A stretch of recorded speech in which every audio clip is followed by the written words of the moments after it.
Il existe dans la Bible une histoire tellement intense, tellement profonde, qu'aucun lecteur ne peut en sortir indemne.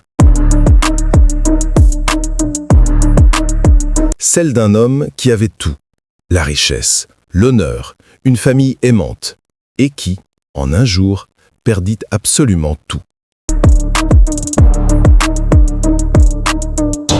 Un homme dont la foi fut testée au point de devenir un témoignage éternel. Cet homme, c'est Job.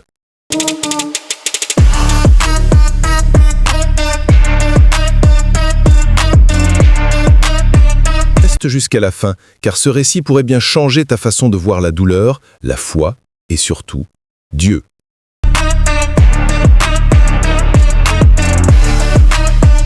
Job, l'homme le plus riche de l'Orient. Job n'était pas un homme ordinaire. Il était l'homme le plus riche de tout l'Orient, un symbole de réussite et de prospérité.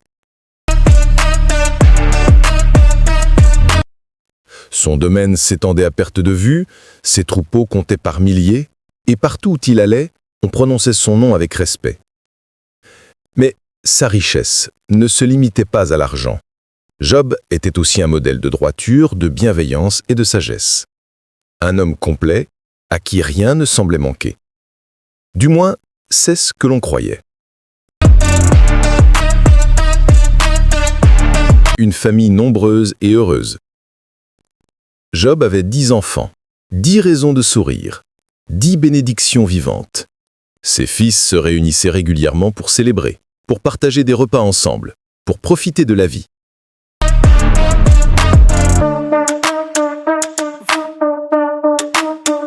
Ses filles, reconnues pour leur beauté et leur douceur, apportaient une harmonie unique à cette famille unie. Job vivait entouré d'amour, de rire et de paix. C'est dans ce calme parfait que l'orage allait frapper, sans prévenir.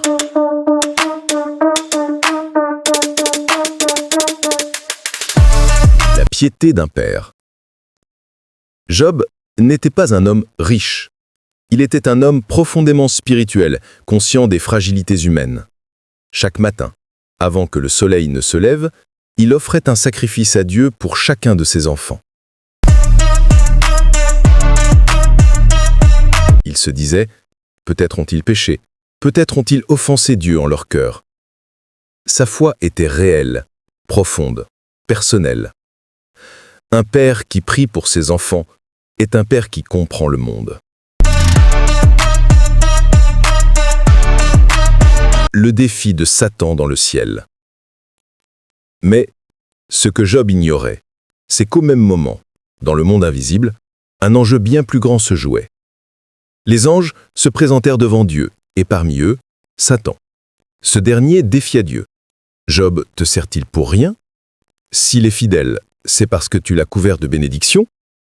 Alors Dieu permit, l'impensable, que Satan teste Job, mais sans toucher à sa vie. Un combat spirituel venait de s'ouvrir.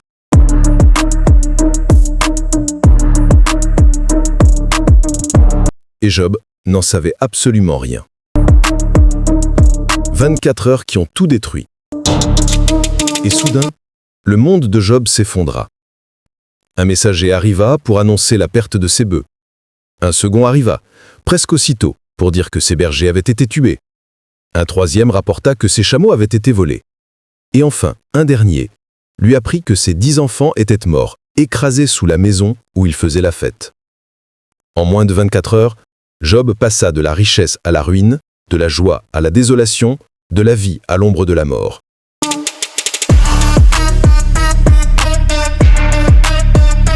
Aucun homme n'avait jamais vécu une chute aussi brutale. Une foi qui défie la logique. Mais au cœur de cette douleur imaginable, Job fit quelque chose que personne n'aurait pu prévoir. Il tomba à genoux, déchira son manteau et adora Dieu. Il dit ces mots qui traversent les siècles.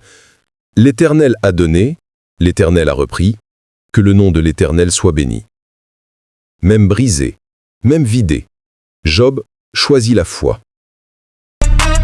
La détresse de sa femme. La douleur était telle que même sa femme, écrasée par le chagrin, perdit toute force. Elle lui dit « Maudis Dieu et meurs ».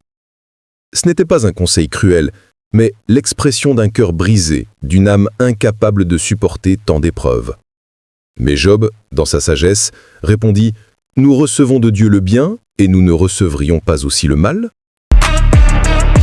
Les amis qui accusent au lieu de consoler. 3 amis vinrent l'entourer. Au début, ils restèrent silencieux pendant 7 jours, en signe de respect. Mais très vite, leur compassion se transforma en jugement. Pour eux, Job souffrait parce qu'il avait péché. Ils cherchaient une logique humaine, là où il n'y en avait aucune. Le mystère de la souffrance. L'histoire de Job nous enseigne une vérité fondamentale. La souffrance ne signifie pas toujours que Dieu nous punit. Parfois, la douleur n'est pas une conséquence, mais un passage, un mystère, un chemin qui dépasse notre compréhension humaine. Et c'est dans ce mystère que Dieu va parler à Job comme jamais auparavant. Dieu restaure tout. Après cette longue période de silence, de douleur et de discussion, Dieu intervient. Il parle à Job du fond de la tempête, lui révélant la grandeur de la création, la densité du monde invisible, et surtout la petitesse de la compréhension humaine. Et lorsque l'épreuve fut terminée, Dieu restaura tout. Job retrouvait la santé, reçut le double de ce qu'il avait perdu et eut 10 nouveaux enfants. Sa dernière vie fut plus bénie encore que la première. Défi exceptionnel. La Bible précise un détail rare. Les 3 nouvelles filles de Job étaient les plus belles de toute la région. Elles reçurent lui-même une part d'héritage au même titre que leurs frères, un acte extraordinairement progressiste pour l'époque. Preuve que Dieu ne restaure jamais à moitié, mais toujours avec grâce et abondance. Un livre ancien, un message éternel. Le livre de Job est l'un des plus anciens écrits de la Bible.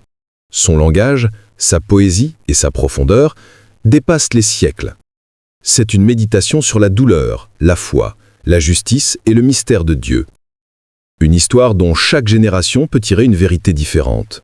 Un récit éternel pour des humains qui cherchent encore à comprendre le sens de leurs épreuves. L'histoire de Job n'est pas seulement celle d'un homme brisé. C'est l'histoire d'une foi qui résiste, même quand tout s'écroule. Elle nous rappelle que la douleur n'a jamais le dernier mot, que Dieu peut restaurer ce qui semble perdu, et que même au plus profond de la nuit, il existe toujours une aurore. Si Job a tenu, alors toi aussi tu peux tenir. Et si Dieu a restauré Job, alors rien n'est impossible.